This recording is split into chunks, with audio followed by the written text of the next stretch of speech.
let me know a little about what you did in the Navy and what you worked on and stuff like that, and that'll kind of get us started. Okay, great. During the Gulf War, I was in the Navy. I enlisted as a sonar technician ground, which means that I was on the surface of the water hunting for submarines from a ship. It could be a number of different ships. I was more trained on the equipment versus the vessel that I was on. I went to boot camp in San Diego there, and then I went to A school for when you learn about sonar acoustics. I did that schooling for 4 months, and then before I was released, I was activated. I had enlisted as a reservist for college, and I was activated. So I spent almost a year on active duty, stationed in California, though. I never actually was deployed anywhere. And during that time, we learned about how to use the sonar dome and all the equipment associated with sonar, which is pretty diverse. It's not just the front of the ship or the microphones towards the rear, but there's also a lot of different equipment. Some's deployed from the air, some's deployed from the ship. There's sonar buoys. There's a lot of different methods of tracking and determining sound underwater. Okay.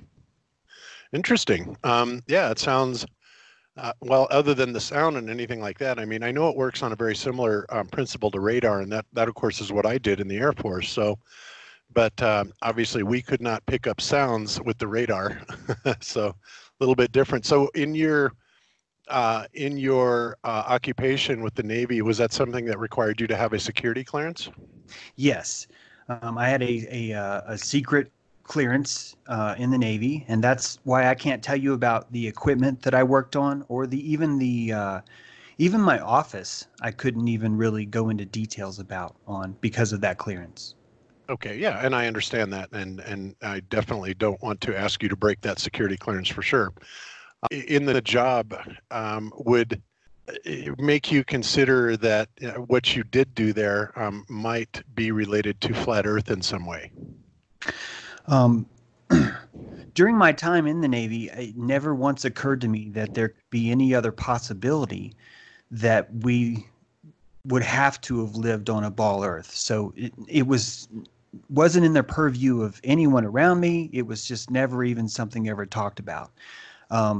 There's nothing in the literature that I read that told me one way or the other. But in hindsight, this is all in hindsight. It's only when I look back that I can tell you that everything that we've done to measure sound, everything that we do right now in the open market, things that I can talk about, the actual passive acoustic equipment that's available or the active sonar equipment that's available, all of them do rely on the concept of a flat Earth, even though they don't explicitly say that. There's even some specific equipment that I simply just can't talk about, but it really does, only in hindsight, do I realize this would only work if we're living in a flat environment. In fact, all of our charts were based off that.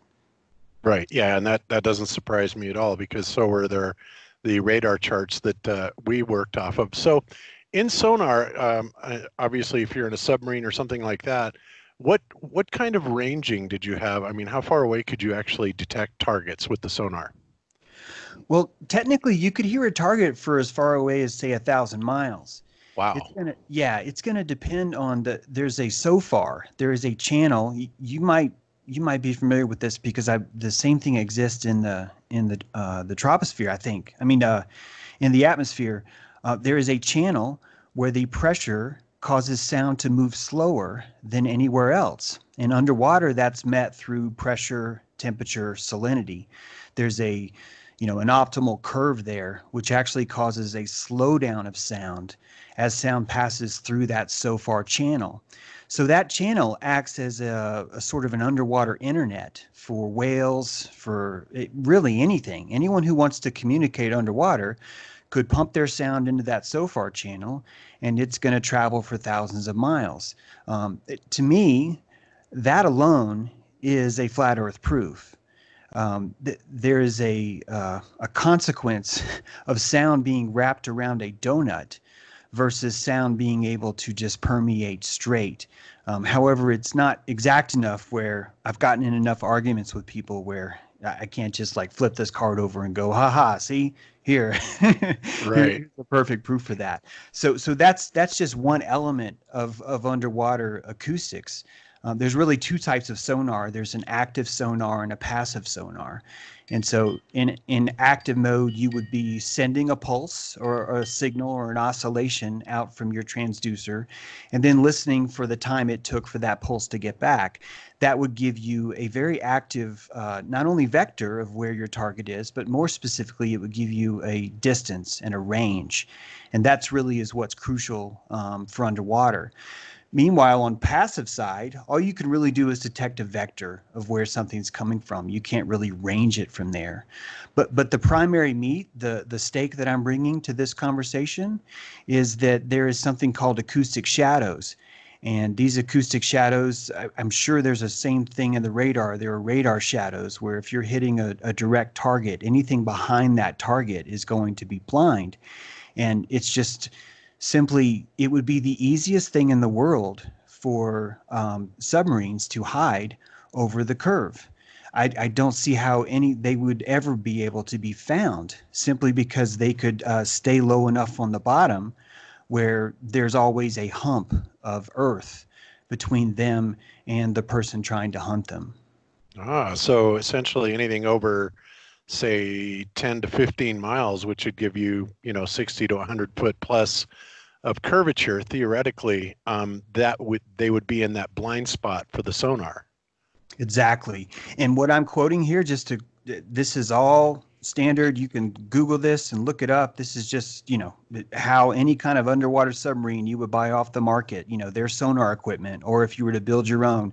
This is just how transducers work. Yeah, there's going to be shadows, and you're going to be blind behind those shadows, and a hill or a hump at the bottom would be that giant shadow. Okay, wow. That's very interesting. I never thought about anything like that before. Yeah, so 60, it looks like 60 miles is it, man. So if you got things going maybe 60, maybe 75 miles at the outset, and we're going to assume that the classified information is a little bit more than that, and I'm just assuming you have told nothing. So even assuming you could go down much further than that, still the math indicates that you would not have a vessel that you should be able to detect further than about 75 miles away. So that's really interesting, and that is something I have never, ever considered before. Mm-hmm. Wow. If sonar is actually working essentially on a line of sight type of basis, then it would be like one sub to another. You shouldn't be able to detect much more than about 75 miles absolute max. That's assuming a 2,500 foot crush depth. So based on those numbers, yeah. And obviously, I'm sure it might even be longer than that. So like I said, I'm just throwing out numbers here based on what the math is telling me. But that's very, very interesting. I think that the acoustic shadows, though, even once you're on the shelf, really does show that well, why are we able to find things? We find things all the time, and we're finding them with sonar, and it seems like it would be a whole lot harder if we were dealing with a curve also. Right. Just out of curiosity, tell me the difference between active and passive sonar.